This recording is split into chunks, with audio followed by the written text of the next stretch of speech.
Kebakaran ini meludeskan sebuah gudang toko swalayan di Desa Tunggal Warga, Kecamatan Banjar Agung, Tulang Bawang, Rabu sore.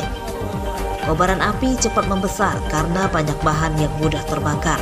Selain gudang, api juga menjalar ke mes karyawan swalayan. Kebakaran menyebabkan kepanikan warga. Mereka membantu petugas damkar memadamkan api dengan alat seadanya supaya kebakaran tidak meluas ke permukiman. Menurut warga, kebakaran diketahui setelah api berkobar besar dan asapnya membumbung tinggi. Saat kejadian, mes sedang kosong karena pegawainya sedang bekerja di toko. Dugaan sementara penyebab kebakaran korsleting listrik, namun untuk pastinya masih dalam penyelidikan polisi. Kebakaran gudang dan mes pegawai swalayan tidak merenggut korban jiwa. Kerugian akibat kebakaran itu ditaksir mencapai ratusan juta rupiah.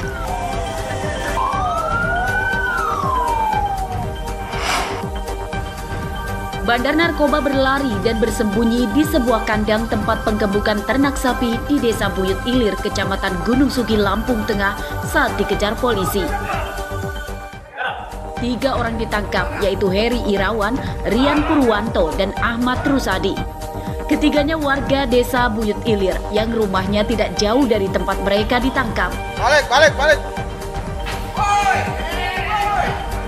Buka. Dari penggeledahan di tempat ini, polisi menyita 1 paket besar berisi lebih dari 1 kilogram sabu-sabu.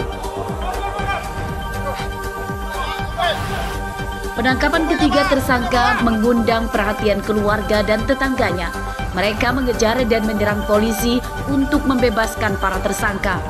Massa yang marah merusak 4 mobil polisi menggunakan kayu dan batu. 3 mobil kacanya pecah dan 1 mobil rusak berat. Kericuan pada penyergapan 3 bandar narkoba ini mereda setelah Kapolres Lampung Tengah tiba di lokasi. Polisi bertekad tegas memberantas narkoba. Meski mendapat perlawanan dari keluarga, polisi tetap membawa ketiga tersangka ke Mapolres Lampung Tengah untuk ditahan. Pemeriksaan polisi mengungkap ketiga tersangka adalah jaringan pengedar narkoba antar provinsi yang mendapat pasokan sabu-sabu dari luar negeri.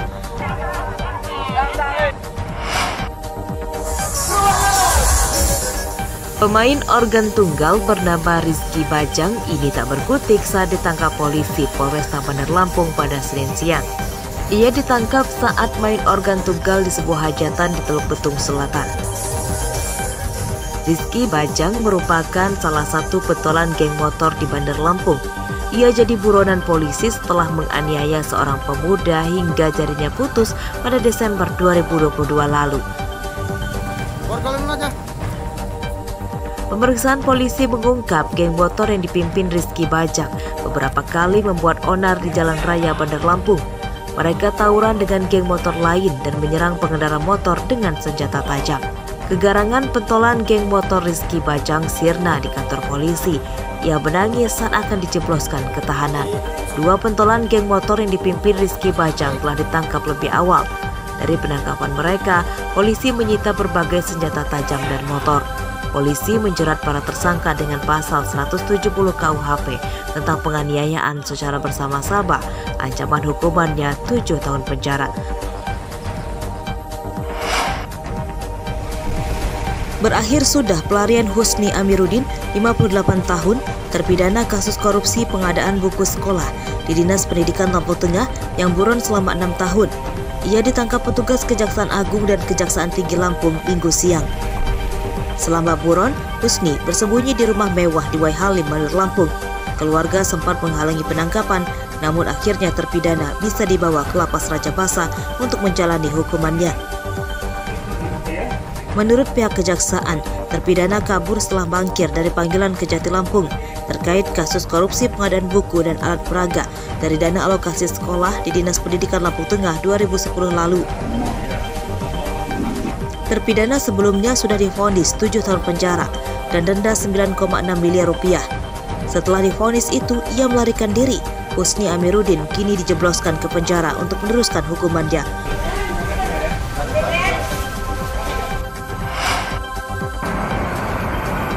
Dua remaja putri yang mengendarai motor berboncengan jadi korban penjamretan di Jalan Laksamana Malahayati, Teluk Betung Selatan, Bandar Lampung, Minggu malam.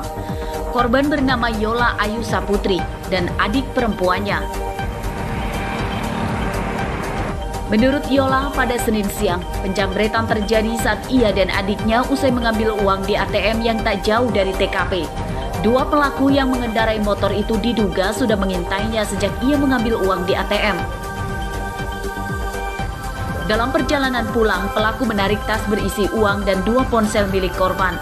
Tak hanya itu, pelaku juga menendang motor Yola hingga terjatuh.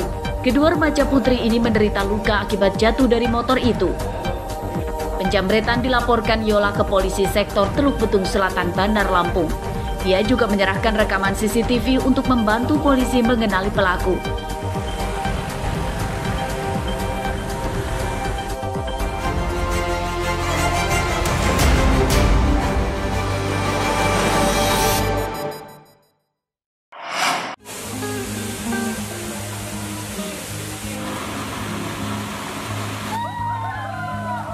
Desa Waisindi Hanuan di Kecamatan Karya Penggawa, Pesisir Barat ternyata menyimpan harta karun wisata yang disebut air terjun Waidetum. Selain elok, air terjun ini juga jernih dan segar. Lokasinya mudah dijangkau karena tidak terlalu ekstrim. Namun, pengunjung harus berjalan kaki sekitar 15 menit dari ujung perkampungan dan melintasi sawah serta sungai dangkal. Sepanjang perjalanan, pengunjung disuguhi pemandangan alam pedesaan yang asri dan menyejukkan.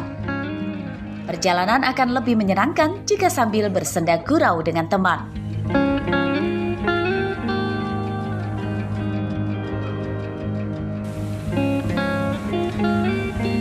Sampai di lokasi, para pengunjung langsung tergiur mandi di air terjun. Para pengunjung dimanjakan sensasi kesejukan hasil perpaduan air terjun dan alam yang masih hijau.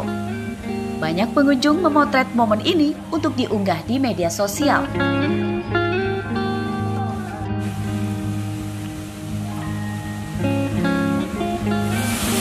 Seru lah, indah juga pemandangannya, nggak jauh dari jalan raya ke sininya. Kalau sampai sini pemandangannya bagus, indah, suasananya sejuk juga, airnya bersih, alami. Untuk gerakan pertama, kita akan memperbaiki jalan menuju wisata dan juga mungkin tempat peristirahatan kayak base camp kecil atau gimana untuk menunjang pariwisata Waidetum ini. Air terjun Waidetum bisa ditempuh dengan motor atau mobil dari pusat kota Krui selama 30 menit. Bagaimana? Cocok bukan masuk dalam daftar tempat wisata yang ingin Anda tuju akhir pekan besok? Rosandi melaporkan dari Pesisir Barat.